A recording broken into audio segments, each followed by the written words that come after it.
So why don't we go ahead and get started? I appreciate everyone who's zoomed in with us this evening.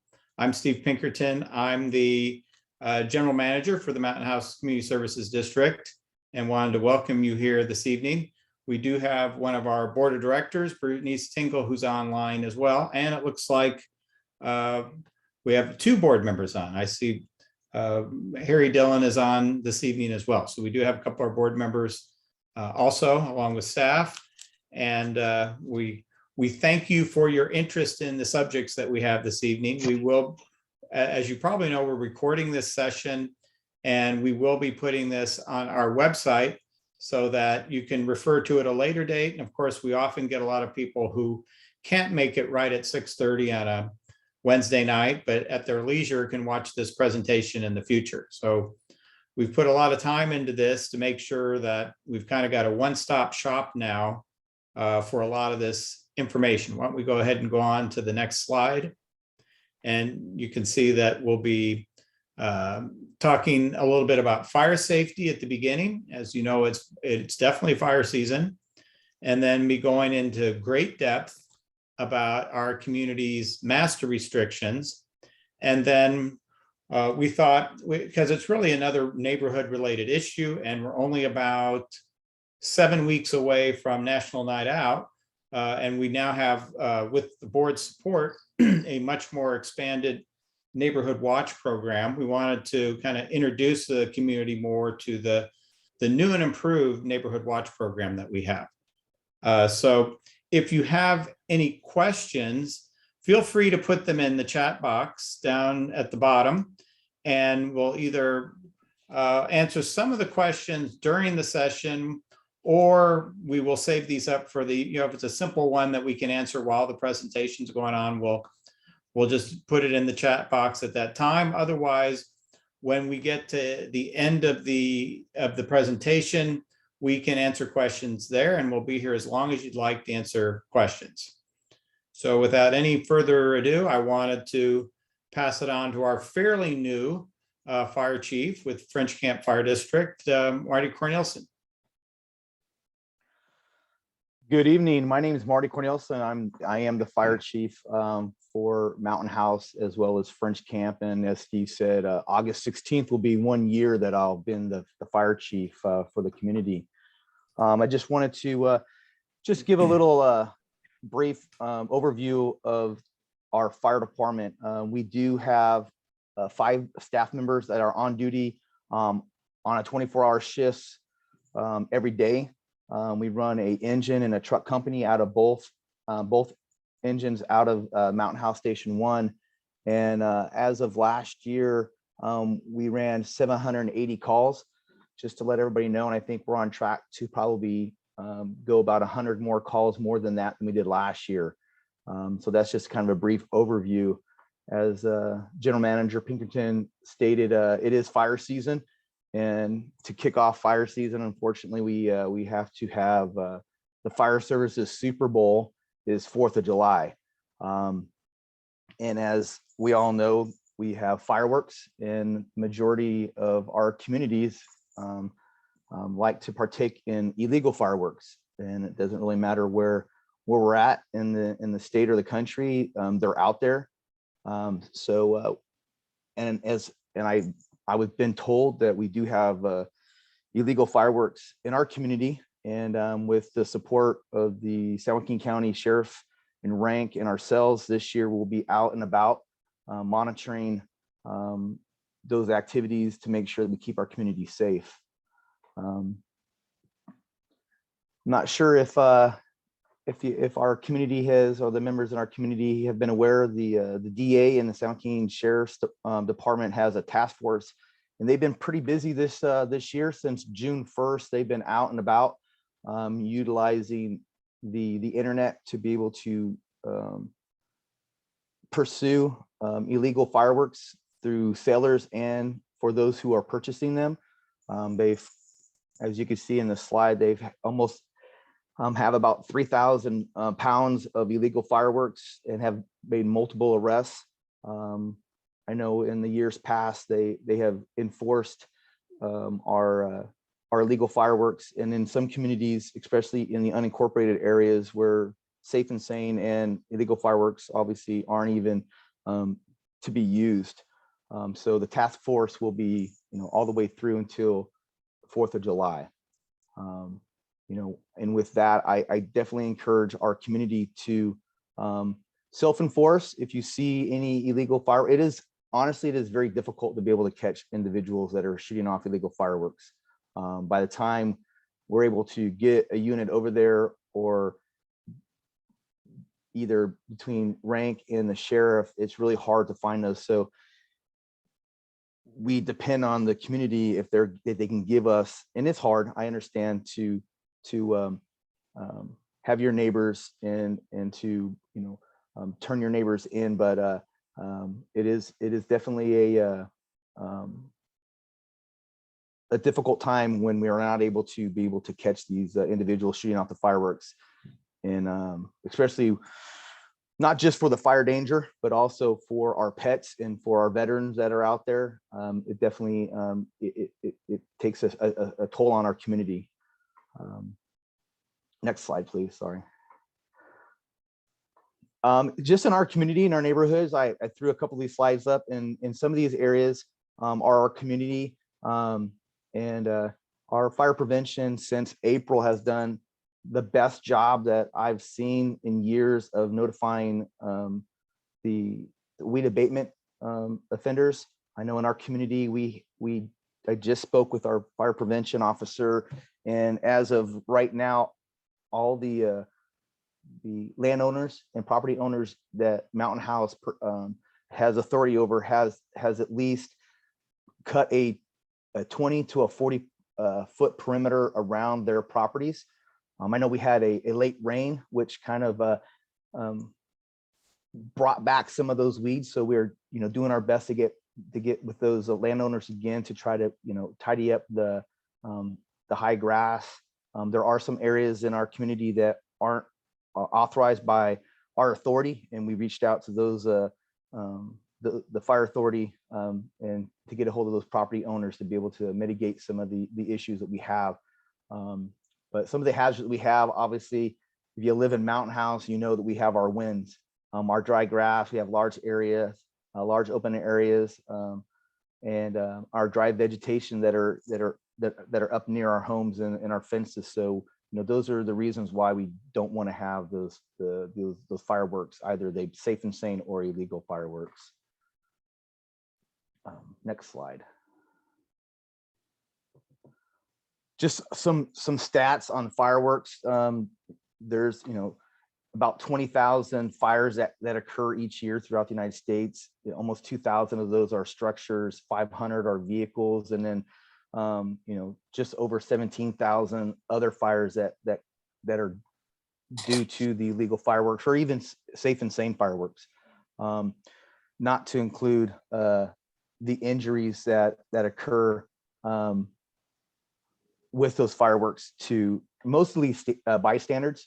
So we really encourage, if we can go to the next slide, if we can encourage the our community to really find a celebration that has Safe and Sane fireworks, or even a community displayed fireworks, to be able to use that time to do the fireworks instead of taking upon themselves to do a private show within our community, because we just don't want to take that chance of having an incident where one of our community members gets hurt or we lose property due to those illegal fireworks.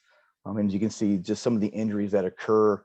And I was just doing some other research, and the majority of those injuries are, and I didn't put those pictures up on the screen because they are pretty graphic. They're very substantial damages to an individual. Next slide is, and because we do live in an unincorporated area of San Joaquin County, Safe and Sane fireworks are not legal. So we're not even allowed to have Safe and Sane within our community. I know a lot of communities in our county, they do. So for us to have it in the Mountain House community is illegal. And if we go to the next slide, the like I said, the DAs and law enforcement are really out and about, making sure that we keep people safe.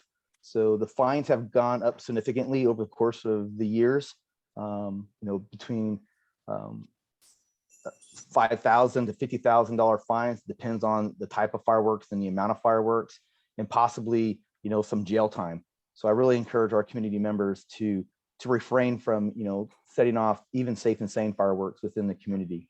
And I don't have these on our slides, but also because of our weather, I'm sorry, and here's some numbers that we can call within our community. Obviously, if it's significant enough to call, always call 911. But I did put up some numbers here for the Mountain House Station 1, rank security, the non-emergency for the San Joaquin Sheriffs, and then the San Joaquin Community Development Fire Prevention Bureau also has a number that we can use. So if you want to let us know what's going on in our community, we can go ahead and investigate those. But also just some other hazards and some health hazards is with the heat that we have and coming up during the summer for our community. Just make sure that we're drinking and keeping our fluids, and watching our kids that are outside playing for heat stroke or heat exhaustion, those things. And then also always notify 911 and prior to calling the fire department on emergency, so we can start our calls. But our firefighters, if they're not on calls, they're in our station, and they're always willing to take phone calls and answer any non-emergency questions if 911 is not to be used. So that's pretty much all I have. Thank you for your time.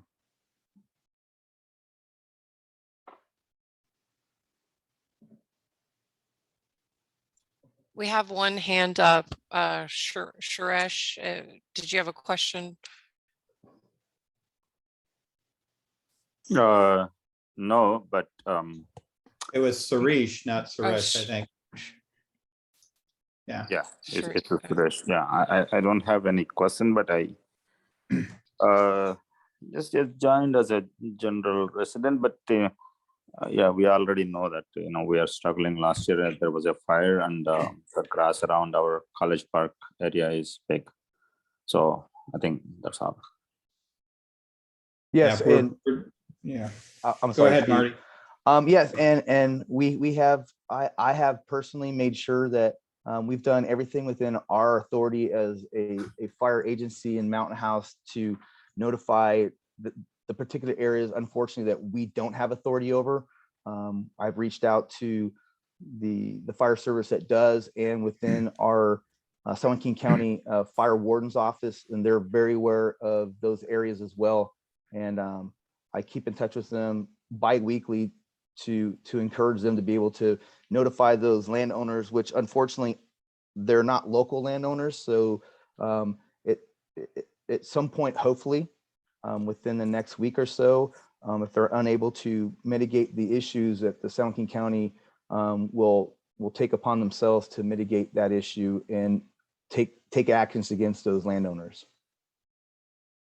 But we do also have patrols. I've had my guys patrol those areas multiple times a day, just to let people know that we have presence, just in case if something were to happen. And also, living in the Mountain House community, we have our cameras within our community. So if anybody decides to do something in the nature of like what happened last year with fire starters, we definitely have our cameras and our guys out patrolling to make sure that we keep our community safe.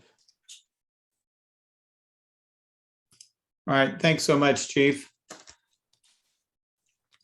Let's see, any other questions? So we can go on to the next part of the presentation. And this is an area where we certainly probably get more questions than just about anything that the district oversees. So we thought it would be a really good idea to give you a lot more background than we normally have the bandwidth for. So I'm going to go ahead and turn it over to our Assistant General Counsel, Rachel Hunley, to tell you more about what these old master restrictions are. So go ahead, Rachel. Thank you, Steve. Good evening, everybody. Thank you for joining us tonight.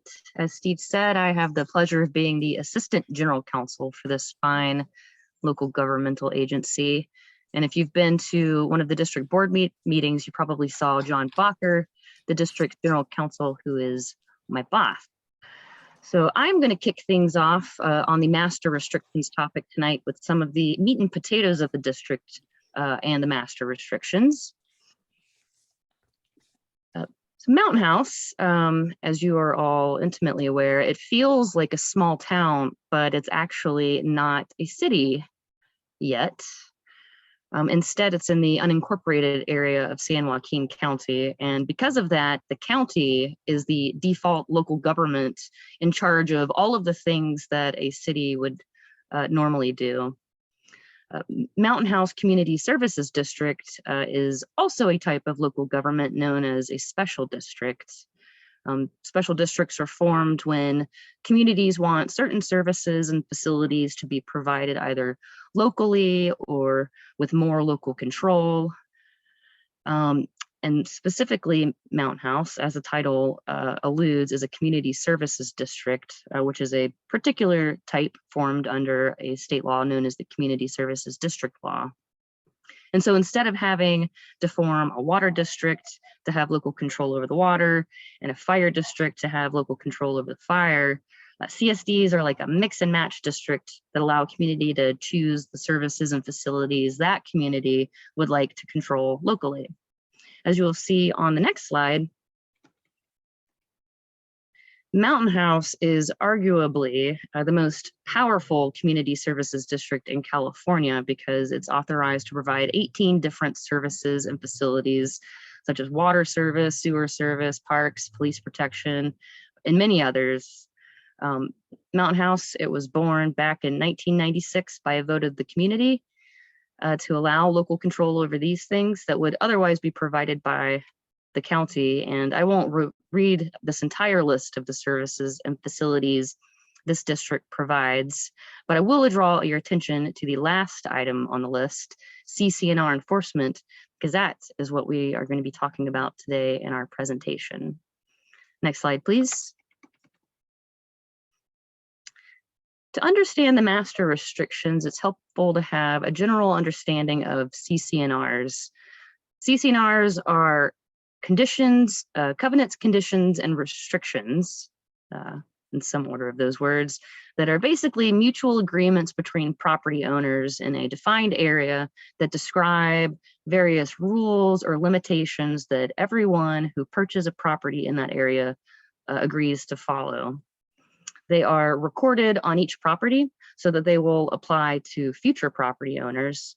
And if you've lived somewhere like with a homeowners association or a condo owners association, there were probably CC&Rs involved. But typical CC&Rs, however, are small potatoes compared to the master restrictions. Next slide, please. The master restrictions are CC&Rs that apply to every property in Mountain House. They were created by the original developers of the community and legally transferred and accepted by each property owner at the closing of the first purchase of the home on that property. So if you bought a home in Mountain House, you probably remember signing a lot of documents, and one of those documents involved the master restrictions.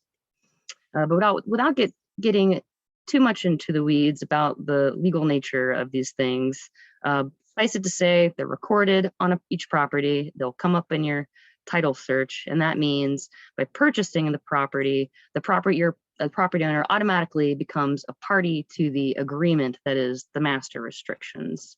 And so they apply to everyone that owns a property, everyone that rents a property, and they are of particular importance to those of you out there who are property owners because you are ultimately responsible for compliance with the master restrictions on your property. If that is you, you might be wondering the question on the next slide. Why do we have the master restrictions? There was a time not long ago when Mountain House was mostly empty land and a vision. In order to get future residents to buy into this vision and purchase homes, there needed to be certainty as to what Mountain House was going to become. The master restrictions in part ensured that what the developers developed and what the builders built was consistent with this vision. Right now, as you might know, the community is about half built out, and the master restrictions allow all of you to feel confident that the development of the rest of the neighborhoods, streets, parks, commercial, industrial buildings, and whatever else will follow the same vision. The master restrictions also, if we can go back one slide. So they also allow local control over quality of life issues that otherwise would be left to the county. So under California law, cities and counties are given the authority to control issues like noise and aesthetics and just general quality of life issues. But if there's no city, as in the case of Mountain House for the next couple of years, then the county would otherwise get to decide where things are built, what they look like, enforcing noise control ordinances. And the counties don't often have a lot of resources to do these things. So the master restrictions allow the residents of Mountain House to, one, have a little more control over what things look like and just how things are. And so there's a few immediate benefits that I wanted to point out. Since they are, in essence, a shared understanding about how each homeowner is going to maintain their property. And there's a few of them that pertain to activities, such as there's a noise limit. There's also a prohibition of firing guns recreationally, but most relate to the property itself. And the result is that everyone gets to have live in a beautiful, cared for community. Next slide. In the long term, the master restrictions help and can even enhance property values. So when every homeowner on a street keeps junk out of the front yard, takes care of the landscaping, doesn't paint their house a random discount paint color, and helps take care of the street trees, every property on the street will benefit because it's an attractive place to buy a home. Only here in Mountain House, it's not just one particular street or neighborhood that will be maintained to a higher standard, it's the whole community. So it's like everyone gets to make a sweet potato pie and eat it too. Next slide, please. So we are here on behalf of the Mountain House Community Services District. Oh, actually, back one slide.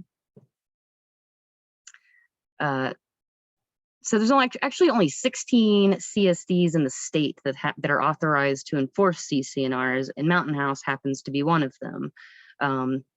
And I would say that it's probably unlikely that others will. So I think that what Mountain House has is actually pretty special. So in the master restrictions, if you read the document, which is some great bedtime reading sometime, it specifically grants the Community Services District the authority to enact certain rules that fill in some details and actually to enforce the requirements of the master restrictions. Oftentimes CC&Rs, if there's an HOA, they might be involved in enforcement, but otherwise it's something that property owners have to keep each other accountable.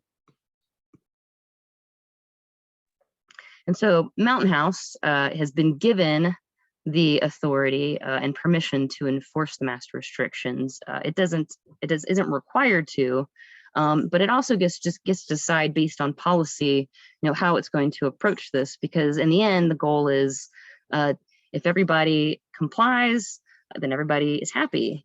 And so education and outreach is the preferred strategy for getting and keeping everyone in compliance with the master restrictions. Next slide, please.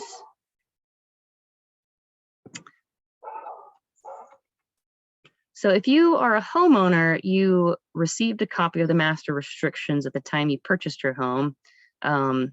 If you do not know where that is, it was with a lot of documents, and that's fine because you can also find the master restrictions on the website. There's a link on the slide here, and then when it's added to the web page, you can find it there.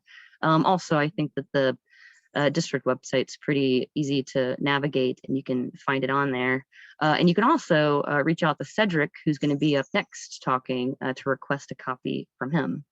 So now that you have some background information about the master restrictions, I'm going to pass the virtual microphone to Cedric. Thank you, Rachel. Good evening, everybody. What I'm going to talk about now is mainly just the goal of the CSD's implementation regarding the master restrictions, and then also some common violations that I've seen throughout the community. The vision of Mountain House is to have a clean, attractive neighborhood and to create unique streetscapes that have natural and agricultural urban landscape patterns similar to the rest of the San Joaquin Valley. Next slide. So the ultimate purpose of the master restrictions is to enhance and protect and establish and maintain the character, value, and desirability of the community. Next slide.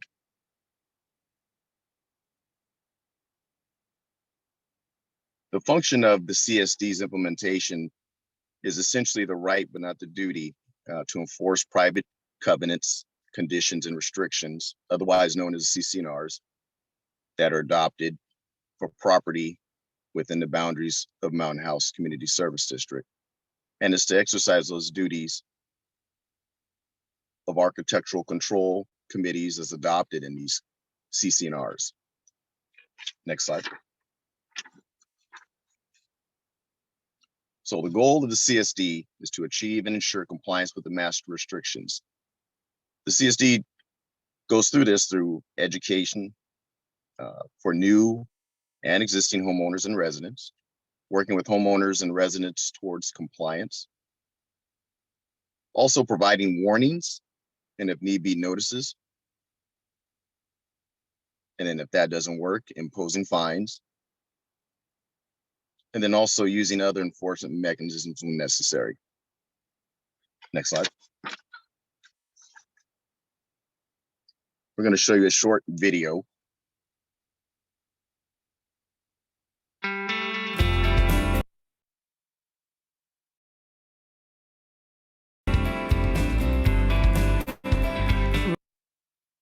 Rolling hills, wide open spaces, beautiful homes, great neighborhoods, community spirit.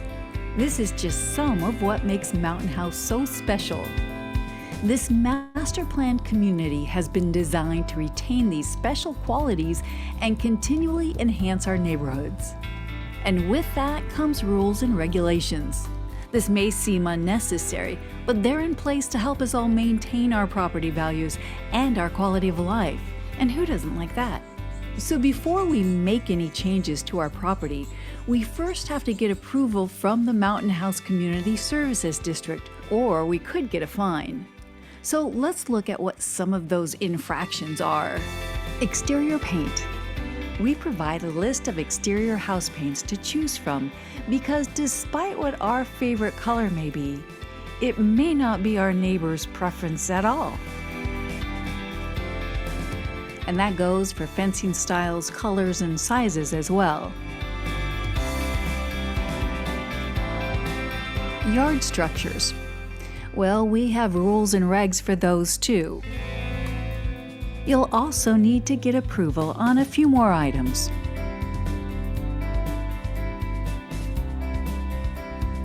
Are you a good neighbor? The Mountain House Community Services District also ensures that we're all keeping up with home and yard maintenance, so keep an eye on unwieldy weeds that pop up. While your landscaping enjoys a good drink, the street isn't the least bit thirsty. Keep your yard free of debris and living room furniture. You've got 24 hours to load and unload your recreational vehicles, but after that, they've got to go. Fines are no fun, but we're all working together to keep our village as nice as possible for everyone. Are you a good neighbor? We all want to be good neighbors, and the Mountain House Community Services District goal is to help us retain a great neighborhood. That's a win for all of us. Are you a good neighbor? So remember, before you make any changes, just check in with the district to get their stamp of approval before you spend any time and money. That way you can be sure no one will come by with a fine or a notice to tear out your gorgeous new 3-story front yard water feature. Mountain House Community Services District, where villages create a community.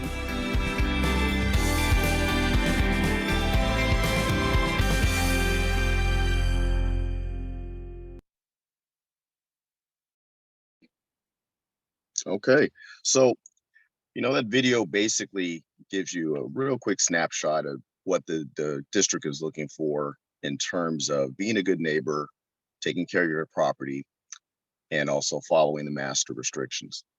Right now, I'm going to go into some of the top violations that are very common within Mountain House and some that cause some of the most issues and problems within the community. Number one would be boats and RVs. Typically in Mountain House, we would like to see the placement of these boats and RVs within enclosed garages, screened from public view, or stored offsite at a proper storage facility. One of the things that we try to educate our homeowners and property owners here in Mountain House is the fact that while we can't control the type of property that you buy, we can't control how many boats or RVs or vehicles that you own. What we would like to do is make sure that people are cognizant when they move into this community, how these will impact their neighbors, how they'll impact their property, and the overall look and feel of Mountain House. One of the things that people have to figure out is, okay, if I do own here a home in Mountain House, what am I going to do to make sure that I comply with the master restrictions? If I have a house that won't occupy my or fit in my boat or an RV because my square footage of my lot is too small, those are some things you want to think about when you're purchasing these types of non-standard or recreational vehicles. Where your house is in the community with relation to the public and exposure to other neighbors. A lot of times we'll get complaints, and we just want to make sure that people are aware of all these extra toys and non-standard vehicles that they have on their property.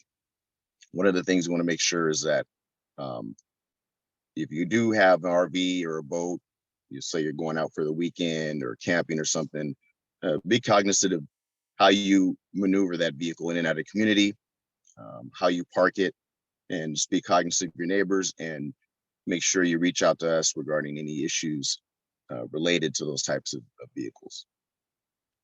Next slide. Some other issues we'd have are with trucks and vans, particularly the large commercial type box truck vehicles. Now, we understand that in some instances, a lot of people in the community, they're contractors, they're independent workers, and a lot of times they have issues with storage yards or corp yards or whatever employment that they have. We want to make sure that we balance the needs of the community with the overall goal, which is maintaining that look and feel. What we don't want is Mountain House to become a storage yard, basically, on the public streets, in front of the homes and throughout the neighborhoods. And we want to limit the amount of exposure that we have so that when you're driving down the streets throughout the community, you see your nice tree-lined streets. You don't see box cars, you don't see boats, RVs that are run down or that are blocking intersections or impeding our rights of way, whether it be pedestrians or vehicles traveling in and throughout the community. Next slide. Here's some examples of some of the things that we normally come across throughout the neighborhoods. You can see there's a boat with a tarp on it. A lot of times These could be simply fixed, especially a boat like that, or someone who owns that, if they would just simply put that inside their garage, screened out of the way. It doesn't become an issue on the roadway. We won't have issues with people double parking. You see some more RVs throughout the community. These are a particular issue just because of their size. A lot of times they end up damaging street trees. They end up causing accidents related to visibility and light signs get knocked over. Some street signs have been knocked over because they're not parked properly. And a lot of times when we go through the neighborhoods, one of the more common complaints we see is that these are parked near intersections where a lot of accidents could happen. And so these are one of the things that we want to try to limit and get rid of, is make sure that people understand the impact that these types of vehicles have. The bottom of the screen that you'll see some semi trucks. You'll see these more commonly in some of the construction areas. But again, we do have obviously truck drivers who live and work in the community. We ask them to, be cognizant of the community and our rules and master restrictions, and talk to their employers regarding some other methods of storing their semi trucks and their rigs, and not using or impacting some of the construction areas where we're still continuing to build. Next slide. So one of the other top violations that we see throughout Mountain House is landscaping in front yards. As a property owner here in Mountain House, each owner is responsible to maintain the landscaping and improvement on their lot in a neat and attractive manner. That also includes the area commonly referred to as the park strip or the street tree area, which is in between the sidewalk and the street of your home. And if you happen to have a corner house, it's also that side yard as well between the sidewalk and the street. A lot of homeowners, when they move to Mountain House, they're under the impression that Mountain House will take care of their trees, mow their lawn, do all the necessary maintenance on the irrigation systems. And that's not the case. So we just got to make sure that property owners, as well as the renters who may be tenants in these properties, and make sure that they understand the responsibility of owning, maintaining, and living in these homes here in this master plan community.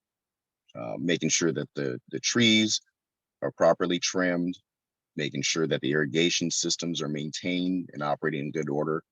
This is especially crucial now with our 3rd+ year of drought. So, make sure your homeowners are paying attention to that landscaping, keeping it maintained, and you're making sure that everything's in proper order. Next slide. So regards to the street trees that I just mentioned, all trees are located in the park strip. They should be trimmed by a professional tree trimmer. And the whole goal was to create this arch, this canopy over the sidewalks and the streets. So as you're driving through or walking through the neighborhood, you see these nice tree-lined streets. Good for the environment, provides shade, it enhances curb appeal and the value of your property. What we don't want to see, as you see on the bottom left there, are people chopping their trees down, removing them, essentially doing what we call lollipopping or hacking of the trees. One of the key things that's important to remember is that if you ever have any issues regarding your street trees, please contact the district. We'll give you all the information you need. We have some examples of what to do, what not to do.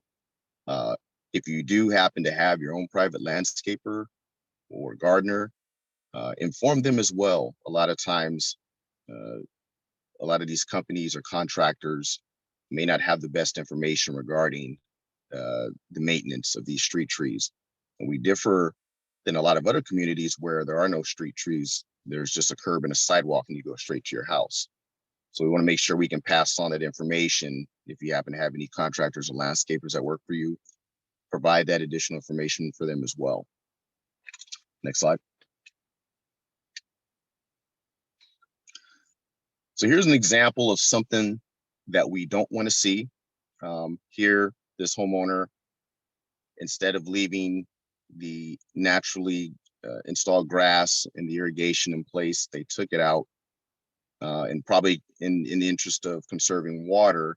But what they did was they didn't realize the impact it has. If you're going down the street and everyone has tree lined strips in front of their house, natural grass, and all of a sudden you have this one section of the street, it's all mulch, it's definitely going to stand out.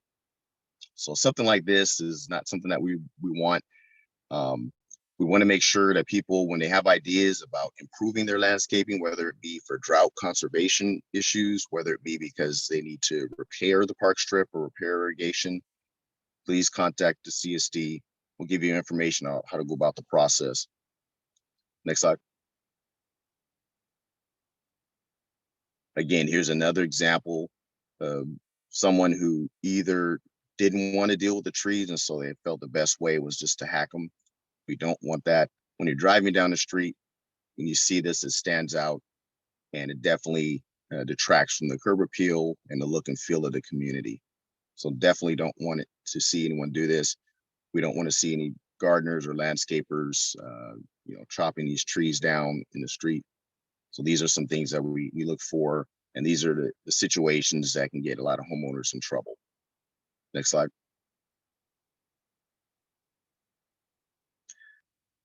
Here's a pretty common one, especially during these dry times.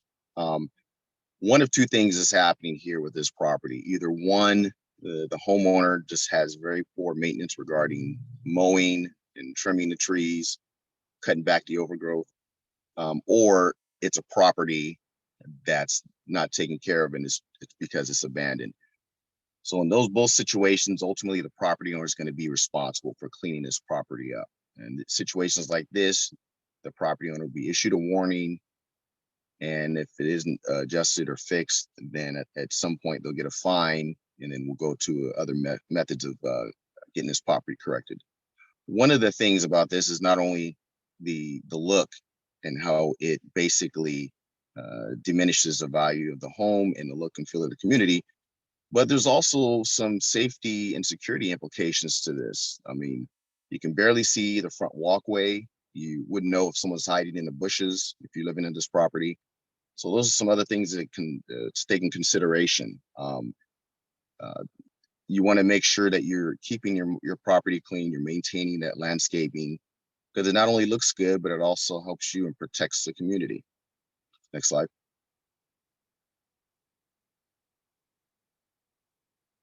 Now, in this situation here with this property, it's not so much that the property is unkept. It looks very nice.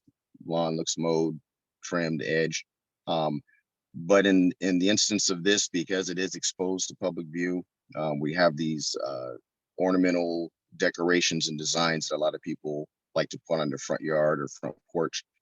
And so in situations like this, we always want to make sure the homeowner checks in with us, goes over their plan for adding, whether it's a fountain or statue or anything that's exposed to public view. Again, this is all everything that the community can see.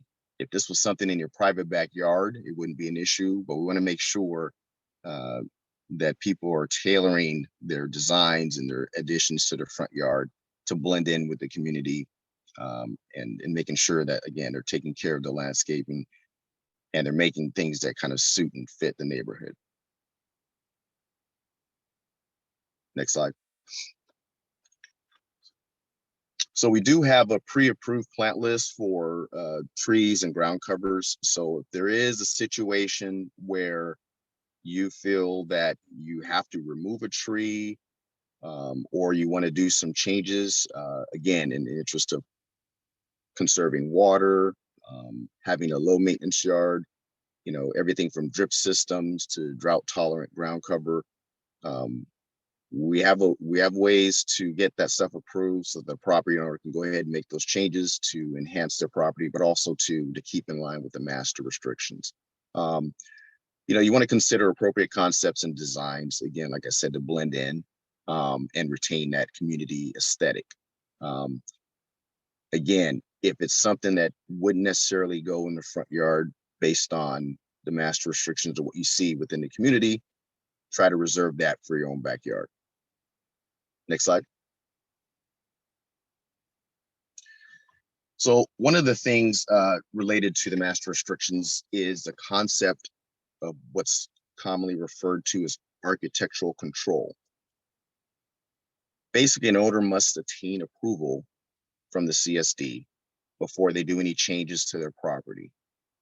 That includes solar systems, that includes surface drainage, plants, landscaping material, exterior paint of the house. The easiest way to describe this for property owners here in Mountain House is anything that's exposed to public view, the shell, exterior shell of the home, or anything that would be above the fence line, as such as a structure in a backyard. Next slide.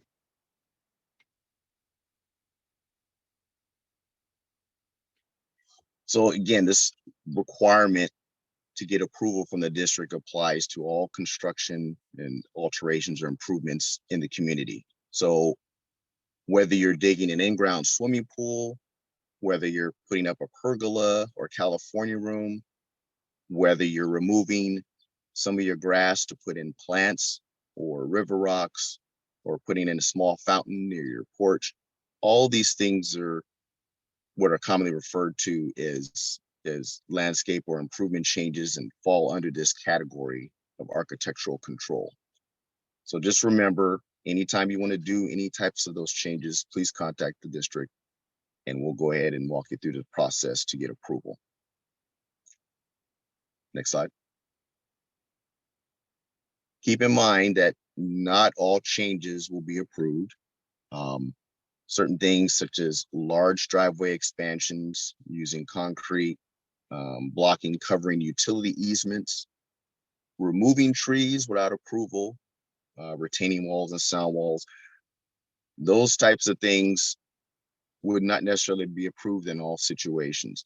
Now, the reason why I showed this picture here is because I wanted people to understand the concept of driveways. Each home is already established as having an approved driveway during the original construction of the home, as you see here.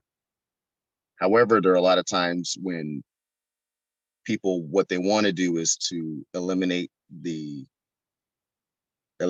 issue of having to do lots of landscaping maintenance. They want to remove all their grass and trees and greenscape in between and in front of the homes and fill everything with concrete. And that's the thing we're trying to avoid. We want to make sure we keep as much natural greenscape in front and in between the homes as possible. Again, one, it improves the look and feel of the community.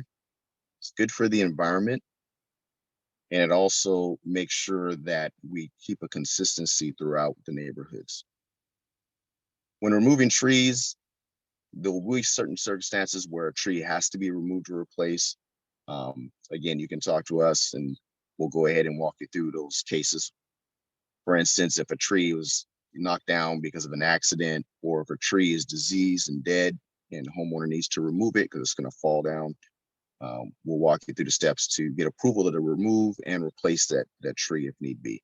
And again, these are trees that are in the park strip, exposed public view. We're not talking about trees in your private backyard. Next slide.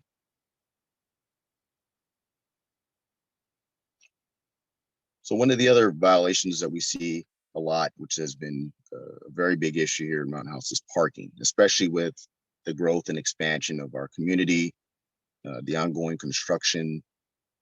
Parking of a vehicle that's on a portion of a lot that's not a driveway or a garage is prohibited.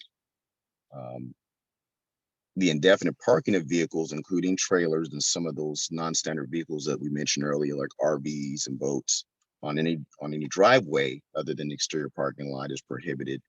And again, we want to make sure those are screened from public view, preferably to the capacity of your garage, and then in your driveway, and then if need be, on the public street. Next slide. Now, on a public street, we have a little bit more say of what vehicles are going to be remain on a public street and how we go about making sure that people aren't violating the issues of leaving cars on the street for excessive amounts of time, whether they're broken down We want to make sure that people are mindful of the parking issues in and around the community. And we just want to make sure that if there's any questions regarding parking, again, you can contact us. We'll give you more information. Anything that would apply within our California Vehicle Code, in addition to our Mountain House parking ordinance, would apply. And we want to make sure that people are obeying these traffic or parking regulations and making sure that these are some issues that we kind of get a handle on as the community grows, because obviously the more our population grows, the more vehicles we have within and out the community. We want to make sure we make it inviting as much as possible and eliminate any issues regarding blight, abandoned vehicles, broken down vehicles, any issues related to traffic accidents and things of that sort. Next slide. So within the parking, our 72-hour restriction applies, and basically the parking limit is on street on our public parking. Keep in mind, vehicles may be cited and or towed in violation of that 72-hour parking limit. The goal of this is to make sure that these vehicles aren't left as permanent storage on the street. The other goal is to make sure that we can remove those vehicles that are causing particular issues, especially, again, the box trucks, the RVs, the boats, which inherently cause additional problems being parked on the street as opposed to in a proper storage facility or in someone's garage. If you need to do any type of maintenance on your vehicles, we do ask that people confine that to their garage, at the very least in your driveway. There are a lot of safety issues concerned with having these vehicles worked on in the street. Everything from being hazards to a lot of environmental impact, whether it be oil leaking from a vehicle, other contaminants that eventually go into our storm drains. We want to make sure that people are maintaining their vehicles properly, but not impacting our public streets and right of ways. Next slide. And again, parking maintenance, we want to, like I said, try to keep this in your vehicle, in your vehicle in your garage, and making sure that any repairs that are not emergency or inoperable vehicles that are damaged, whether it be from an accident or whatnot, we want to keep those streets nice and clean, so that as we're driving through, we don't see a lot of broken down vehicles, and it doesn't end up becoming just an old junkyard with a whole bunch of cars on the property or on the street in front of someone's house. Next slide. So now we'll go for some examples of some parking situations. So here we have a vehicle involved in an accident. Some of the main issues related to this, obviously, the blight in front of the home in the neighborhood, but also too, possibly leaking fluids and oil. So there's some environmental concerns as well. Ultimately, all those contaminants can get into our storm drain, and that has an impact on the community as well. So these are some things that we want to look for and try to avoid. The owner of this vehicle would need to definitely remove this vehicle, put it in the garage, or have it towed. If they didn't, then that's where we would come in and cite the owner, and we'd have the legal authority, because it is on a public street, to tow it and remove it. Next slide.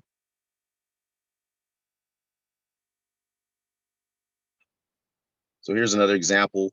Now this car, you may not see it, but right underneath the front tire, there's a jack. So obviously someone was doing some kind of repairing or maintenance on this vehicle. Even though they're working on this vehicle, we ask again that they work on it in their driveway or in the garage. We've had incidents where people would work on these cars in the street right across from the school. School gets out, kids are walking by. Next thing you know, you're gonna have like a bad accident. Jack collapses, falls on somebody, get injured. So these are the things we want to avoid. We want to make sure, again, these vehicles are worked on and kept in private spaces opposed to on the public street. Next slide. So in this photo here, Car's been sitting there, it's all dusty, cobwebs, hasn't moved in a long time. These are vehicles that could possibly be abandoned or inoperable. And so these are vehicles too that we would like to see these removed off the street. And so we'll give the opportunity for the homeowner or the property owner of that the vehicle to remove it. And then if not, then we'll go ahead and take the initiative to either cite. And then if not contacted, we'll go ahead and tow the vehicle and remove it off the street. Next slide. Again, here is a private garage. So this person has their vehicle inside their garage, make sure that they can work on their vehicle, do whatever they need. It's screened from public view. There's no issues about the look of the community as you're driving by this neighborhood. So this is how we want people who have vehicles that are not actively in use or they're working on stored in a garage similar to this fashion. Next slide.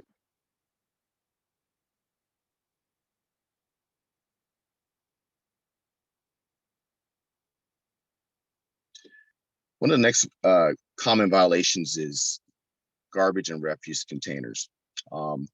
Every home in Mountain House is assigned a waste receptacle, a recycle, and a yard waste. And typically throughout the community, depending on what neighborhood you live in, you'll be assigned a collection day. Now, the rule in Mountain House is that 24 hours before and 24 hours after is a time where you'd have your garbage cans at the curb so they could get picked up and emptied. And then West Valley Disposal and Services would go ahead and conduct their business. What we don't want to see is people leaving cans out in the curb, as you see here in these photos, for days or weeks at a time. We want to make sure these cans are screened and out of public view when it's not your garbage collection time.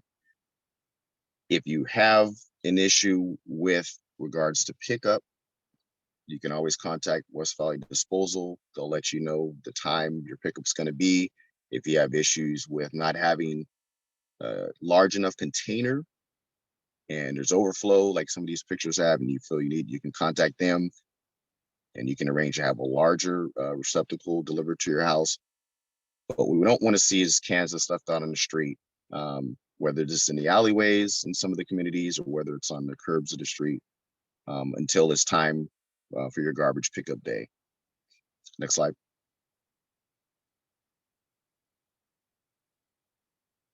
Now, this one, next violation related to water softeners and conditioners. This is something that we're seeing an increase of a lot, especially within the newer homes.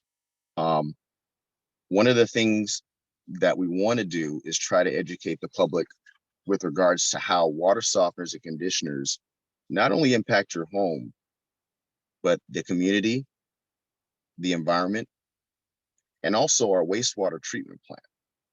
Next slide.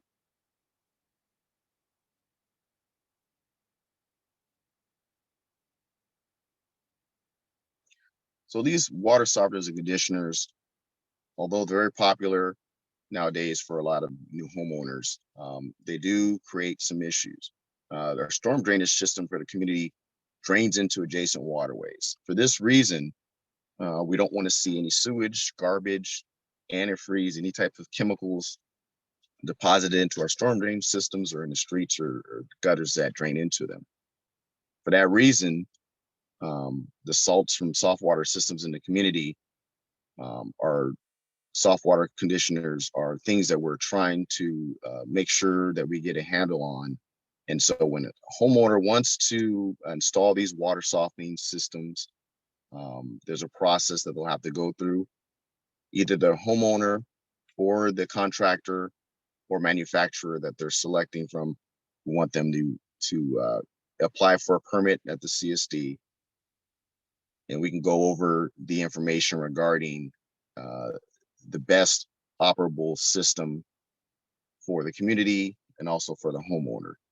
Ideally, what we're looking for is a no salt regenerating system that doesn't deposit any chemicals into our community or into the environment. One of the major things that we have to think about is as our community expands, the more houses we have, all these contaminants and systems will impact our wastewater treatment plant. And then as our community grows, the plant will have to expand. And so we'll lessen the impact on our treatment plant and on the community if homeowners invest in salt-free, chemical-free systems that either regenerate or self-containing, and they're disposed of off-site out of the community, or ones that are salt-free when they discharge. If you have any questions regarding the water softeners, or you're looking into that as an improvement to your home, again, contact the district and we'll kind of walk you through the process to make sure that your system will comply with the master restrictions and our goal of helping the community and our environment as well. Next slide.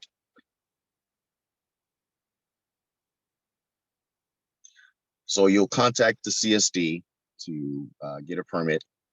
Again, a self-contained tank that could get changed out and removed off site, or no salt chemical free discharge system.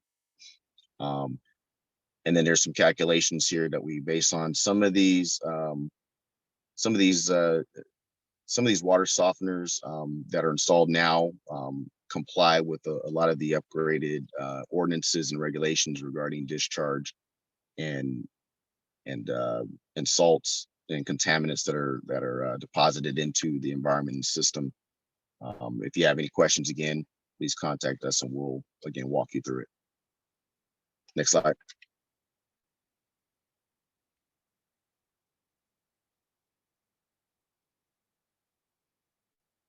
Okay. All right. Well, I'll hand it off to Rachel. Gotta unmute myself first. All right. Well, I somehow was not anticipating the end of that. So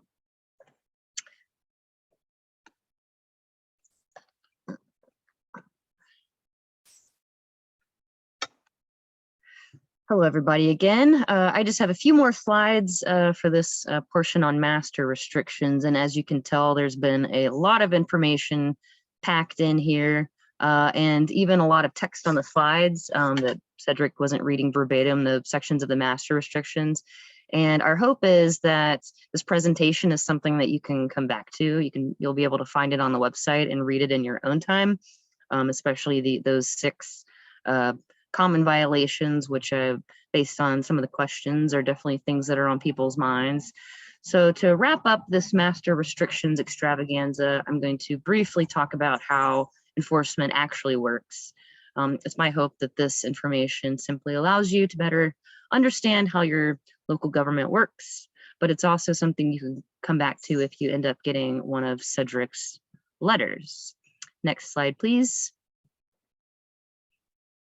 As Cedric alluded, there are different bodies of rules that apply in Mountain House, and the applicable enforcement process will depend on which rule is violated. And so there's actually 4 different kinds of rules and restrictions, which probably sounds like a lot, but there are 2 types that are the most relevant for today's presentation and probably for your daily lives. The first is the ordinance code. This is the district's bodies of laws adopted by the board. Because Mountain House is a special district, as I mentioned earlier, these laws relate only to the governmental powers that Mountain House has been given by state law. As a result, the issues that are addressed in the ordinance code directly relate to that long list I put up earlier, such as water, sewer, roads, and the default, according to state law, and method of enforcing the ordinance code is actually through criminal proceedings, but that is not very efficient and is also pretty heavy-handed. So almost always the ordinance code will be enforced through a civil process that uses administrative citations and fines. And this is what is commonly known as code enforcement. The other primary body of rules is what we've discussed tonight. It is the master restrictions. Unlike the ordinance code, the master restrictions are not laws, and enforcement is more like enforcing a contractual obligation, only you don't have to go to court right away. The method of how the master restrictions are enforced are dictated by both the text of the master restrictions and the rules and regulations, which is something that the board is authorized to adopt under the master restrictions. And there's also some state law thrown in there as well. Next slide, please. Thank you. So this is, this crazy chart is the code enforcement process, and I will briefly describe it, but I welcome you to come back and study it later on your own time if you feel so inspired. So basically what happens is if the district discovers a violation of the ordinance code, the first thing that's going to happen is it's going to send it, typically, unless it's egregious, it will send a courtesy warning letting you know that you are not in compliance with one of the code provisions. Either you correct the violation, or if it remains or repeats, then the next step is the district will issue a citation and a fine. With the citation and fine, again, hopefully people will correct the violation, pay the fine, and that'll be the end of it. But if the fine is not paid, or the violation is not, if the fine is not paid, it can be then subject to additional fines, or we might send it to something called an abatement process, where the district can actually either require you to fix something or do it for you and make you pay for it. So these are all things that are under the government powers. Next slide, please. The master restriction enforcement process it's kind of similar, but a little bit different. So again, Cedric discovers a violation of the master restrictions, and he will send you a courtesy warning, usually with some information explaining what is happening and how things are supposed to be. Either the violation is going to be corrected or it remains. If it remains, it's similar to the other process, the district can issue a citation. Only this time, after the citation, there will be a hearing that's held, and that person actually makes a determination and can levy a fine against someone who's has a violation. And then either it can be corrected or it can be appealed. There will be an appeal hearing, and then there's a final decision. And then it's kind of similar to the abatement process, only it requires the courts to be involved. If there's something physical that needs to be corrected, the district can basically initiate a judicial proceeding to compel you or allow itself to fix the violation. So that is the end of that. Hopefully this is the closest you'll get to these processes, but sometimes a letter comes in the mail and it's kind of confusing as to what's happening. So both of you can turn to either the ordinance code itself that describes these procedures. For the master restrictions, there's a document called the rules and regulations that's on the website that will walk you through what the proceedings are and sort of what things look like. Or you can come back to this presentation and look at these handy flowcharts. Next slide, please. I think this is the end of our master restrictions section. Maybe this, before we introduce Roger, maybe it's a good time to see if there's any specific questions related to code enforcement. I think we answered all of the questions in the chat, but if not, people are welcome to ask their questions in the chat now, and Cedric or Rachel can respond.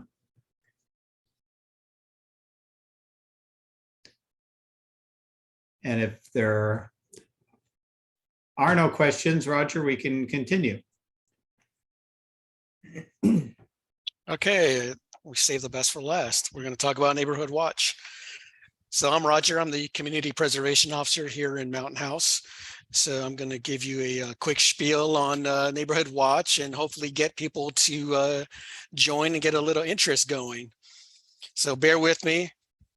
I'm going to power through it. I know some of us have been on for over an hour and it's getting late, so I'm just going to run right through this.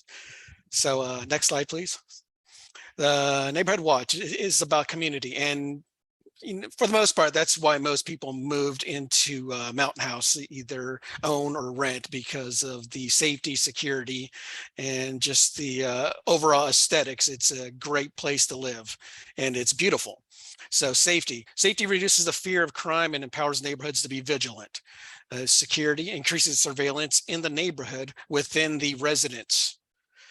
Prevention of crime improves crime reporting by residents while preventing and reducing crime. And that is key. It's the reporting. It's, part of Neighborhood Watch is we, train residents how to properly report incidents, whether it's crimes, suspicious persons, or suspicious vehicles. And it better community communications. So it unites neighbors towards a common goal of safety and security. It builds a better base for correcting neighborhood problems. A better place to live or work. It unites neighbors and increases neighborhood cohesion. And it also functions well with other activities, other civic activities like fire prevention training, first aid / CPR training, fundraisers, and beautification projects within the community. Next slide, please.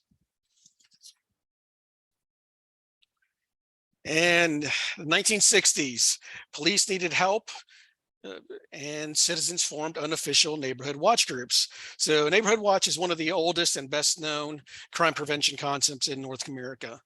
In the late 1960s, an increase in crime heightened the need for a crime prevention initiative focused on residential areas and involving local citizens. So it's kind of familiar, right? So history repeats itself, crime's going up, and law enforcement needs your help. The National Sheriff's Association responded, creating the National Neighborhood Watch program in 1972 to assist citizens and law enforcement.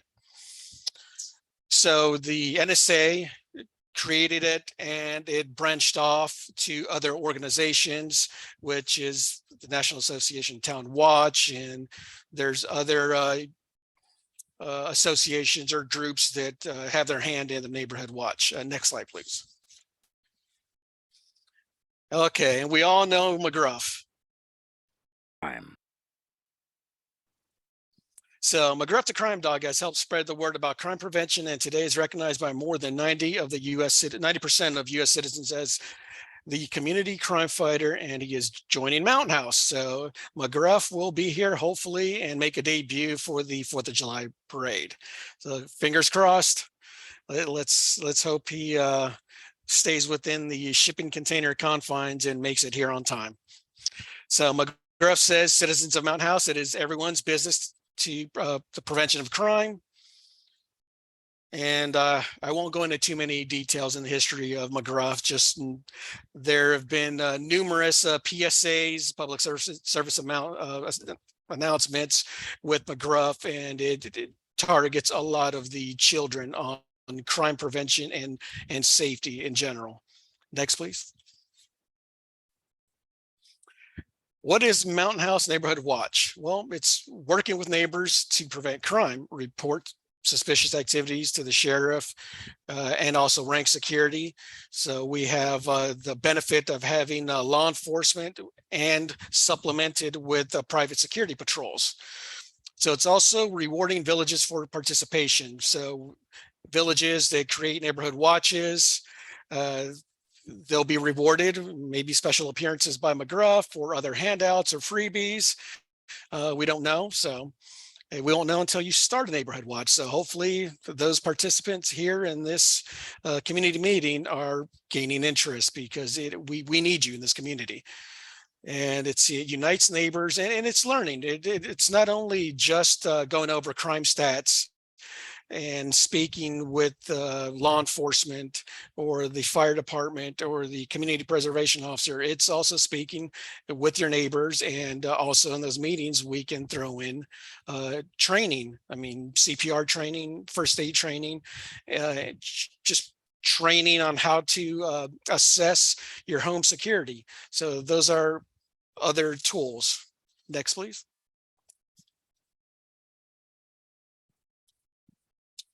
Neighborhood watch meetings can include crime prevention plus more. We've been over them. It's fire prevention, community projects. There's a lot involved, and National Night Out. That is the big reward for you, the resident, having a neighborhood watch. So every year you are rewarded with a National Night Out. So it's a big celebration of the community involved in neighborhood watches. We have a centralized one this year, as we have in the past, which will be in Central Park. But the idea is in the future to hopefully have individual celebrations, National Night Out celebrations within each village, or even multiple neighborhoods within each village. So just remember, August 2nd of this year is National Night Out. Next slide, please. How do you start a neighborhood watch? Well, you can contact me. I will give you a kit meaning it's neighborhood watch manual. It'll have all the guidelines and information to help you start a neighborhood watch, handouts, contact information, a little bit of history, neighborhood watch, and it'll give you the tools to get you started with templates on agendas, phone trees, and home assessments, and also a guide to if you need to contact local authorities to report a crime, suspicious activity, or a suspicious person. It'll give you a rundown on how to the proper information to give the dispatcher. And talk to your neighbors, find a common date to meet in whose driveway. So that means is get involved with your neighbors, reach out to them, figure out who would like to host the first one, and what date works best, what time works best. Please invite me. I will be there. We will invite the sheriff's department, rank security, and the fire department. So we will all be there. And that would be the kickoff meeting. And part of the process of setting up a neighborhood watch, you would like some type of structure.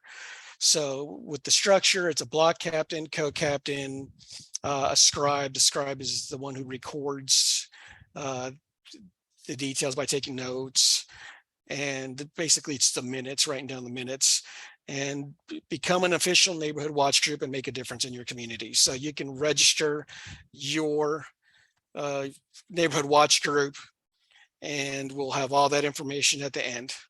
Okay, next slide, please.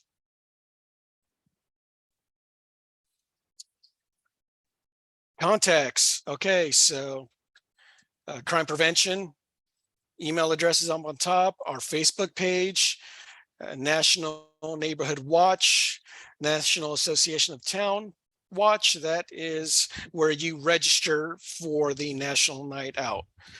And also the National Crime Prevention Council. So that's all the information it'll give you for crime prevention and other materials for Neighborhood Watch. And next, please. And yes, Director Dillon, everyone can join a neighborhood watch, and we encourage it.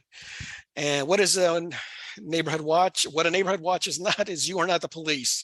You do not take risks. So we don't want vigilantes out there. We want people to be vigilant. They will report all incidents. So we want good witnesses. We don't want vigilantes. We don't want people going out there and taking action. So we would rather have a good witness and report all that information to law enforcement. Next, please.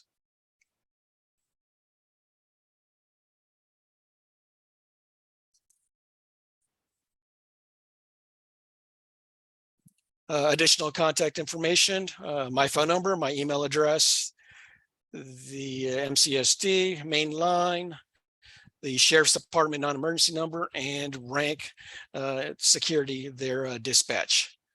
Next, please. And remember, emergencies 911. So be a good neighbor and join a neighborhood watch or create a neighborhood watch. Next, please. And here is a short promotional video for neighborhood watches. So this is making its debut here. It was just created. So hopefully this answers some questions you may have and creates interest.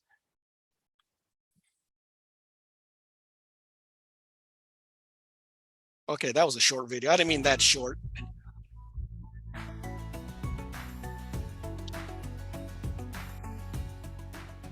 How well do you know your neighbors? Do I know them personally? No, I do not. Well, I know of them. I don't know them at all. I'm always working. How well do you know your neighbors? Oh, so-so. And that's what criminals count on, that we don't know each other. If we don't know each other, it makes crime a lot easier because we don't know who's coming and going into the area. We're fortunate to live in such a nice, safe community where we don't have the high crime rates as other communities. But we've got nearly 22,000 people living in Mountain House, and it continues to grow. Hi, I'm Roger. I'm the Community Preservation Officer here in Mountain House. One of the greatest tools for safety and security in our villages is a neighborhood watch. When you join a neighborhood watch, you get to know your neighbors. You get to know what is going on in your community, and you essentially team up to prevent crime in your neighborhood. We want to keep our villages safe. We have our own local law enforcement and security patrol with monitored streets, but the very best safety measure we can take is to know our neighbors, and that's where Neighborhood Watch comes in. Mountain House is such a close-knit community that we would love a program like Neighborhood Watch. As a mom, I would want to be a part of something like this because I would feel like, okay, I'm here, I'm a part of people who are watching, and I'm a part of people who are interested in the safety of the community. Neighborhood watch groups are our eyes and ears on the block. Additional information that we may not be aware of prior. It's just nice to be able to have people sharing information amongst each other and sharing that information with law enforcement, because oftentimes people will see something but they don't necessarily say something, or they feel that they don't want to waste our time when they could be the key component in apprehending a suspect. So it does help with bridging the gap between the community and law enforcement. This community is work out of the Mountain House. Usually most of them, they go to Bay Area to work. So it's really useful if you have a neighborhood watch program in the Mountain House. So your neighbor is watching you, you got some backup, right? Who's coming in the neighborhood, who's going out. If there is suspicious activities, they can call appropriate departments or police so they can respond properly. It's very easy to join. You can choose your block. You can choose 12 houses. You can choose like 10 houses and just start it. I will help you start a neighborhood watch in your village. I will provide you with the information, documents, pamphlets, whatever you need to help you start that neighborhood watch. I will help you coordinate the meetings. You can contact me anytime. I will be the go-to person representing the district to help you start the neighborhood watch in your village. I am going to join Neighborhood Watch because it'll give me a voice and it'll show my children the strength of knowing your community and who's all around you. So I encourage you to join or start a neighborhood watch in your village. It's essentially neighbors helping neighbors for a crime-free community.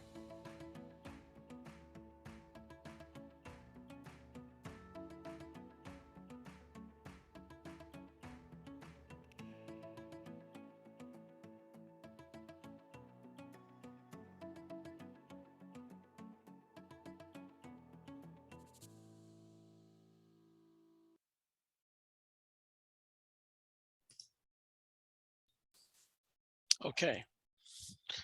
So as stated in the video, Mountain House is very safe compared to other communities, neighboring communities, or other communities of relative size. So we want to maintain that safety and security, and by doing so, we need your help as a resident. Doesn't matter if you are a renter, owner, we need your help. If you are here in Mountain House, even as an employee, if you're working in the community, we would love you to join a neighborhood watch. We need you. So are there any questions or comments?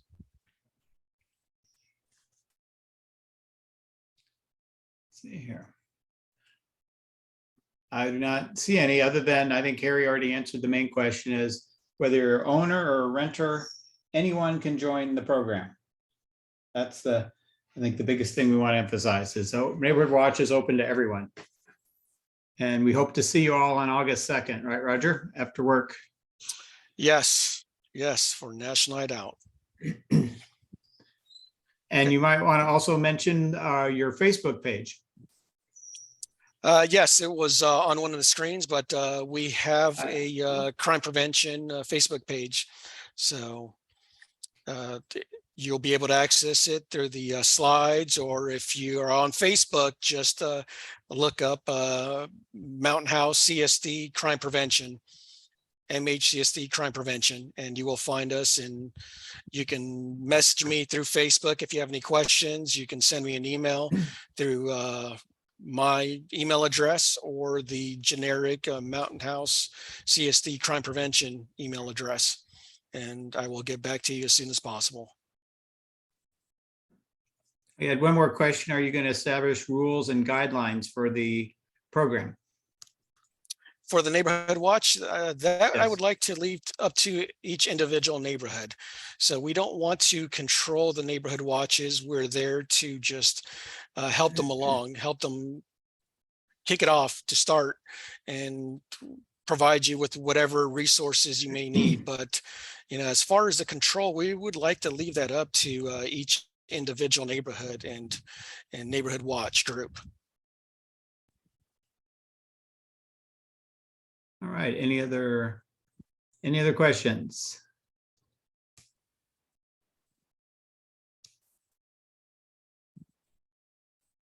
All right, well, thank you everyone this evening for sticking with us for 90 minutes. We really appreciate that.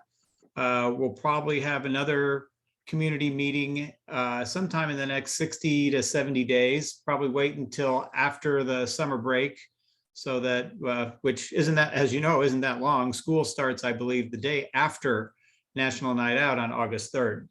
So I think, so around August 17th or so, I think we're planning our next community-wide meeting where, excitingly, we're going to be reviewing, hopefully, the next phase of Central Park. As you know, Central Park has about,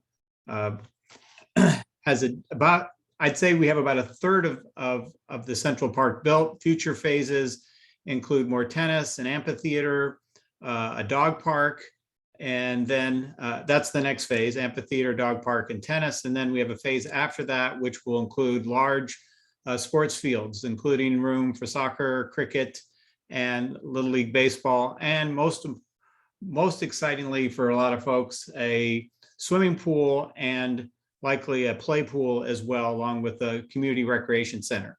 But what we're hoping to get under construction in the next year would be an expansion to the tennis facility, the amphitheater that's squeezed in between the splash park and the library, and a community-wide dog park up at the very north end of Central Park on Giotto. So we're finalizing kind of the preliminary drawings for the park, and we want to get everybody's input. And so we're shooting for mid to late August for that meeting. So hopefully everyone can join us again for that.